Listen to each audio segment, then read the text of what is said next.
Hi, Cherie. Thank you for Hi.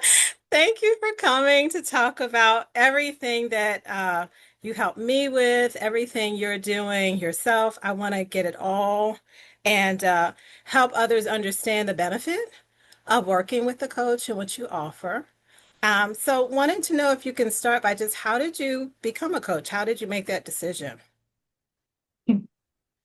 It's funny. It wasn't one of those things where I just said, today is the day that I'm going to just become a coach. It wasn't like that. I had been working since I was 14 years old. And unlike a lot of kids, for the summer, they got to work at the camp counselors, or they got to work in really cool stores at the Gap or whatever. I had been in corporate since I was 14 years old. Um, yeah, my first job was in an office. It's always been in an office. I used to play office when I was a child. So it's not a surprise, right, that my career would lead me to be this corporate person. And then COVID hit. A lot of people made some really hard pressed decisions about their careers because jobs were closing. A lot of fear was placed on us. We didn't know, things were uncertain. I had just relocated from Atlanta with my company in 2019, and then COVID hit. And I started having conversations with people who were starting businesses. They knew me for a long time. A lot of them were my friends, really close relations to me. And then I realized and I said, because I have been working for so long, I have been in this industry Mm. for 14 years. Here I am at a particular age. I think around that time I was about 50. I'm 56 now, whatever, about that time. And I said, there's a lot of wisdom in here.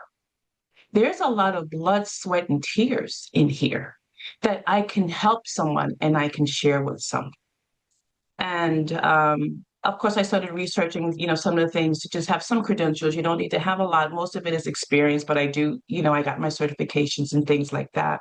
But the reason why I became a coach is because a couple of things. I wanted to really help people to understand that the idea that they have is tangible.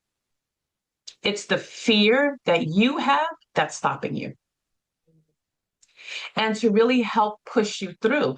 And I just really wanted to just start working with people and helping them. And I started with social media in the beginning. I think that's how you and I met each other. But through that, really coaching each other. So I became a coach because I realized that that 14-year-old girl cried a lot of tears, learned a lot, learned what to do, what not to do, moved herself up the corporate ladder, had so many different types of experiences, had to learn how to scratch and fight my way out, had to learn how to have a thick skin, how to use my voice and not be guilty about it. And I think that that's a challenge for a lot of women in particular. And so I started to help women do that and become that.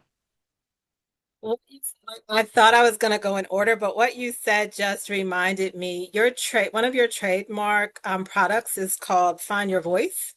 Does that tie in to what you were just saying? Absolutely. Absolutely. Find your voice. And can we just talk? Can I just be transparent? Hmm. As a woman, a lot of us are taught to be quiet, to sit back, especially in the workforce. Oh, you do what you're told. You don't make waves. You don't want to make any trouble. Keep your head down, right? Meanwhile, our male counterparts are able to speak freely and say what they want to do, how they want to say it, and they're respected for it. But as soon as oftentimes a lot of us women say things, we're looked at differently. I'm not going to go into anything that people may call us, but we look differently. I'm going to just say Hmm. that. Hmm. So yes, find your voice is it's the nucleus for everything that I do because it's really challenging sometimes to say how we feel. It's challenging to say how we feel in anything that is close to us, family members, in business, with our children, with our friends, even with just counterparts, coworkers, and things like that. And the reason is that we don't want to be judged. Mm. We do not want to be judged. And so, yes, find your voice for me. It has helped me a lot. I had, listen, I didn't wake up like this. I'm a little girl from from Bronx, New York, and I have very, very humble beginnings and a little rough around the edges. You might not know that now, but I was a little rough around the edges. And thank God for my mom. I mean, she was someone that says, "Hey, we live here right now because I can't afford to move us out of here, but we're not going to, adapt to this environment, the crack era and everything else going on." So we Mm, had to maintain being proud and being proper in different things. But still, it's like, where were the opportunities for me to really speak up when I'm struggling to get a job, when I'm happy when, anytime anybody gives me something, it's like, yes, I'll take that. Thank you, thank you, thank you. I don't want to lose this. Right. And so we push down anything that is affecting us because I don't want to make waves. So mm, finding your voice, that's what that means. That's meaning being able to advocate for yourself, to speak up for yourself, to share your thoughts, to share your wealth and your wisdom, to be seen without, and you listen to me in the back there, without guilt. Because how mm, many times we say something and then it's like, maybe I shouldn't have said that. Was that okay? Was I too much? mm. I don't Finding think your it, voice is being able to speak without guilt. I've never thought of it as guilt. I know for me, a lot of the time it was, I needed to feel worthy. Mhm. My own self-worth had to improve before I could speak up. Like once I feel grounded and I feel solid about what I'm trying to say and what I'm trying to get across, it's fine. But as long as I'm apprehensive or I need external approval or whatever, I struggle to say it.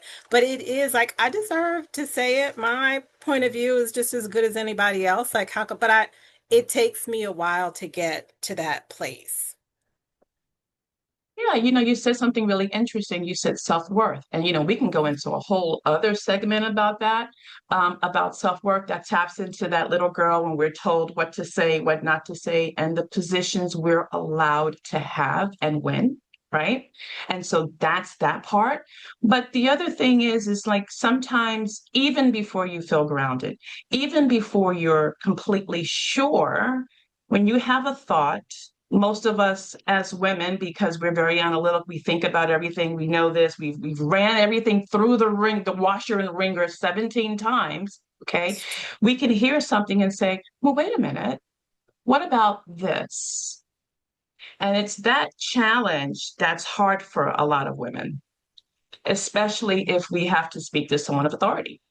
And authority does not, this is not just Kimberly work. I do work with a lot of people in a corporate setting or work setting, but I also work with people in personal settings as well. Communication and these feelings, it goes across your life board. It goes across that.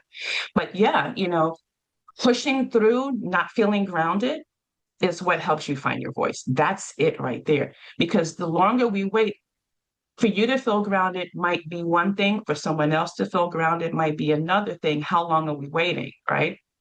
Mm, So if you kind of say what you need to say, you do it respectfully, you do it professionally, or whatever setting that you're in, right? It can go one or two ways.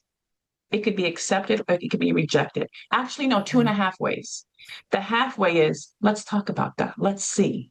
mm. Right. And that's always a great thing because sometimes it could just be a portion of what you're saying that can change the outcome of something else. I see you're listening to me.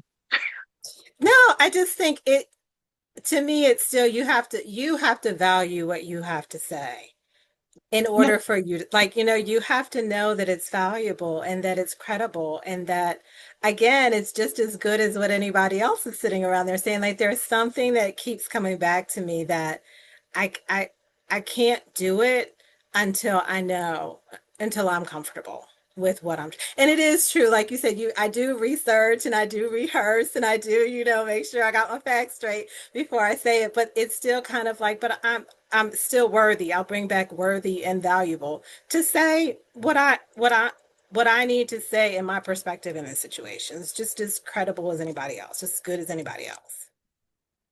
No, absolutely. And on the other part of that, it all depends on where you are in your career ladder. Okay. Mm. And if I have someone who really wants to grow, who really wants to be seen, then this conversation would shift a little bit more to exposure. And the only way that's going to happen is by exposure. And then I have a whole coaching and a whole mentoring on who you need to be in meetings and what you need to do, even where you sit, but that's a whole other aspect of it. But that's all part of finding your voice. Let me add a little bit because you kind of went into a little, you kind of touched on it. What's the difference between working with an individual and working with a group? Working with an individual is completely customized to their need. So they'll sit down with me and they'll say, "Hey, I'm looking for a promotion. I'm struggling with a partner of my business. I have issues with my boss. Um, I am supposed to be a public speaker. I'm terrified. Different types of things. So it's very customized, and so I built a plan based on what I feel after working with them and talking with them can work for them because the outcome for two people will be the same, but the path will be different. Mhm. The path will be different. So that's working with someone one on one, where, like with you and I, when we were working together, we had a focus, a focal point, which was your business or what have you. And then as we were going, I would say, you might want to, let's do, I'm going to need for you to, the right? The little pushes. So, working individually, I'm going to help you have weekly goals, monthly goals. I'm going to help hold you accountable. I am not going to teach you what to do, even though we'll go into that, but I'm going to help you Mhm. really accomplish what you need based on your individual need. With a group, there's a subject matter. So there's a subject matter Mm. for 7 or 12 weeks, and people who need help in that area, well, they find there's something about it's something powerful about a group because you can walk into a group and you can feel like I'm not the only one that has this issue. It's Mhm. not just me. And so there's some type of togetherness and camaraderie that comes from a group, and it's so powerful. So I love to do groups as well, but it is one subject matter and you'll find me, you'll see me on my site, and you say, "Oh, I'll need that." And then we focus on that for 7 or 12 weeks, depending on the program. Yeah, I don't Mhm. understand what you mean by subject matter. Can you give an example of So, what that for might be? example, right, so it might just be speaking up in meetings, and we'll work on that for 7 weeks. How to ask for a raise, we'll work on that for 7 weeks.